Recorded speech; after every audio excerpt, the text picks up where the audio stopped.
Kaj se dogaja? Dogaja se to, kar zdaj poteka, še več je, ampak hočem malo poenostaviti, to zastraševanje ljudi na različne načine. Zdaj se pač uporablja sanacija proračuna kot naslov. Po eni drugi situaciji zgodovinski se pa kaj drugega, ali po drugih razmerah kaj drugega uporabi, ampak taj smo pravim stroškovno zastraševanje koncept, ima namen, da pošilja velike skupine ljudi v celi državi v svoje kote, kjer se bojijo dovolj dolgo, da se država do konca ugrabi in pokrade. Ta protest teče. To je osnovni sestavni del vsakega procesa diktature. Tle se ne moramo kaj slediti. In zdaj odgovor na to, kako se to lahko ustavi, mora biti zelo jasen in hiter. In jaz mislim, da to niti ni tako težko. Težje je pa narediti to, kaj potem.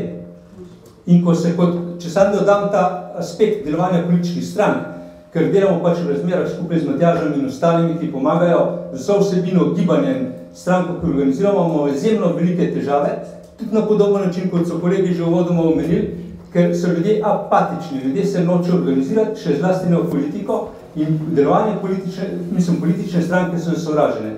Mi se trudimo in poskušamo pojasniti, v čem bo ta naša stranka, drugačna politična stranka v drugih strank in v to verjamemo in lahko razlagamo.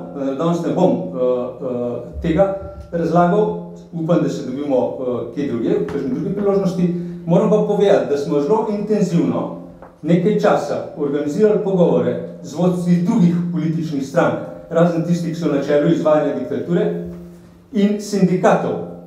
In moram reči, da zaenkrat jaz, seveda po moje znanje pa poznavanje omejeno, pri tem, ko poskušamo doseči nek dogovor o tem, kako in kdaj nekaj doseči, čeprav se to lahko potem spreminja, seveda je to povezano z novimi volitvami, moram reči, da nimam zaenkrat nobene oprijemljive točke, da bi na to lahko stavil. Torej, kličem po pomoči in v TRS-u in v drugih organizacijah, da to definiramo, kaj in kdaj nove volitve in kdo je tle zraven.